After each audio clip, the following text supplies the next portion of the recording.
Ayon mga kababayan, breaking news po, isang kilala bilang election lawyer na si Attorney Romulo Macalintal nagsalita na po patungkol sa postponement ng barangay at SK elections. So ito po, balita po ng DZMM Teleradio 6 hours ago at maya-maya din po ay mapapanood po natin yun pong video ng panayam kay Attorney Romulo Macalintal.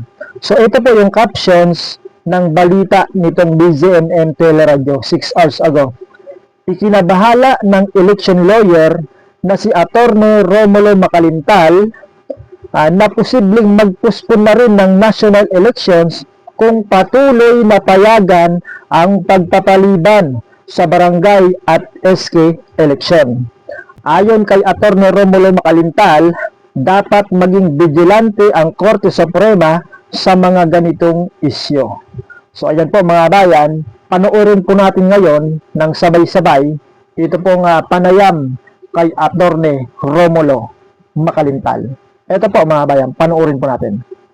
Na po ng DBM no na meron naman tayong makukuhang 238 million na pondo mula sa mga appropriation and continuing appropriations pa na mapopondohan. So pwede tayong kumuha doon at unconstitutional din naman po according na rin kay COMELEC Chair Garcia yung paglipat ng pondo mula sa COMELEC at ililipat yan for another use, di po ba?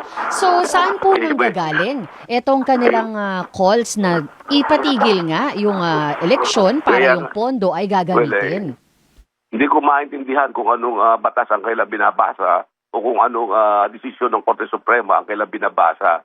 Pero napakalinaw ang sabi ng ating Korte Suprema, no realignment ng nasabing mga budget para sa halalan.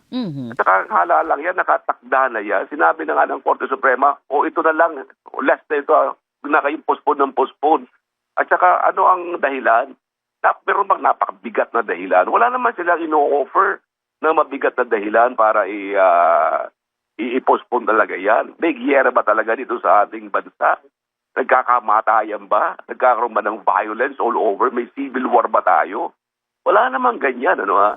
Kapag kaya na pinayagan ng pinayagan, darating ang araw na lahat ng uri ng halalan, magiging presidential election, magiging local election, ipopostpone na nila yan.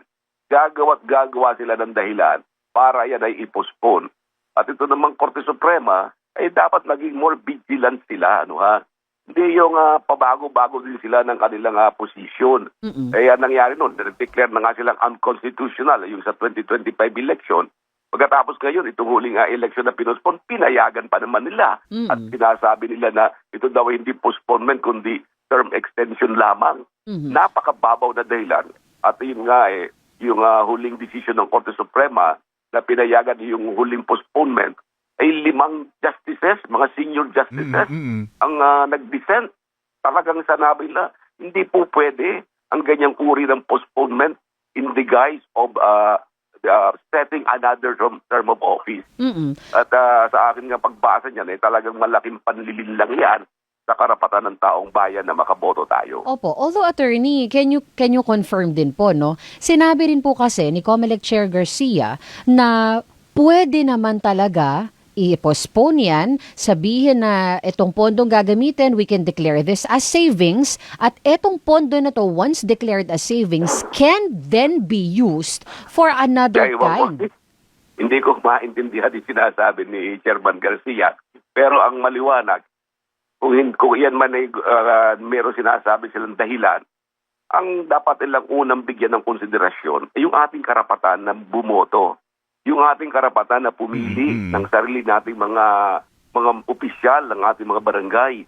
Yung ating karapatan na tayo'y makapagpalit ng mga opisyal na hindi natin kinakailangan. At mababago yung mga namamahalang yan.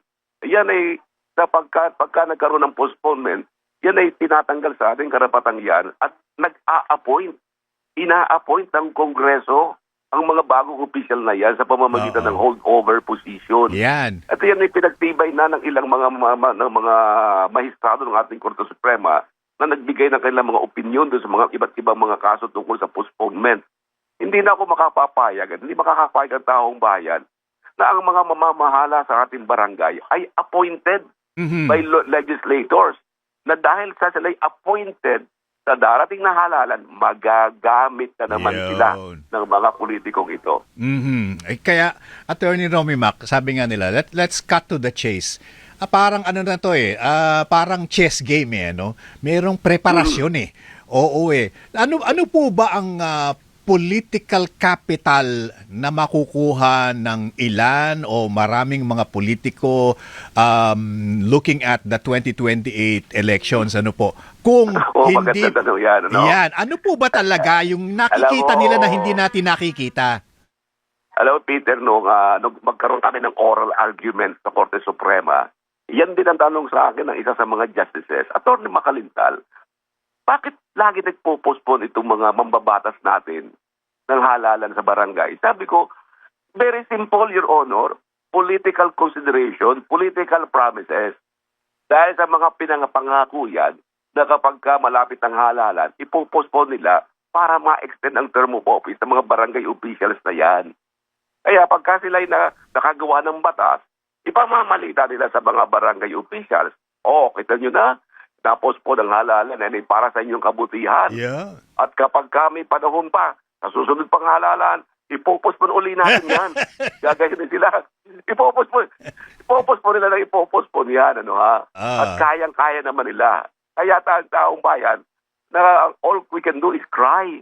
Wala tayong magawa, kundi umiyak na lamang tayo Opo. sa ganitong uri ng mga panlililang sa atin, ng ating mga mambabatas. So ayan po mga idol at mga kababayan, ipinunto po ni Atty. Romulo Makalintal na sinabi na nga po ng Commission on Elections for COMELEC na bawal po yung realignment ng budget ng COMELEC.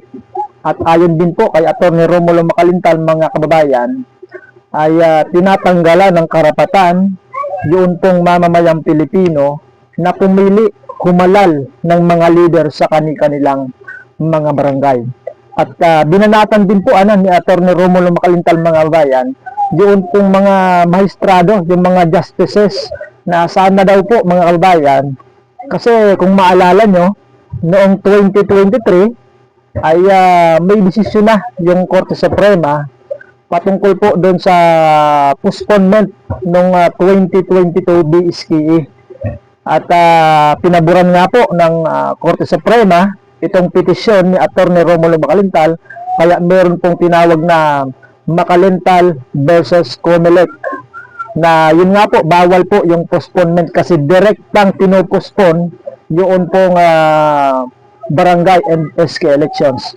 Tapos pagkalipas ng 3 taon yata yun, pinuspon na naman yun pong BSKE, di ba? 2025 dapat magkakaroon ng barangay and SK elections. Kaso nga po, gumawa ng batas, tapos question ulit ni Atty. Romulo Makalintal sa Korte Suprema, pero pinaburan na ng Korte Suprema yung postponement. Kaya binanatan ni Atty. Romulo Makalintal na sana daw ay yung mga maestrado ng Korte Suprema dapat daw po ay hindi pa bago-bago yung kanilang mga posisyon, yung kanilang mga desisyon patungkol po sa postponement ng BSKE. At inaasahan po ni Atty. Romulo Makalintal na hindi papaboran ng Korte Suprema ito pong napapabalitang postponement ngayon, sapagkat ipinunto po niya na wala namang sapat na dahilan para ipagpaliban itong nasabing halalan mga bayan. So yan po yung ating balita ngayon mga bayan. Abangan na lang po natin kung ano talaga yung kahihinatnan nito pong barangay and SK election. So ayan mga idol at mga bayan, hanggang dito muna yung ating balita. Maraming salamat po sa inyong panonood at magandang araw po sa ating lahat.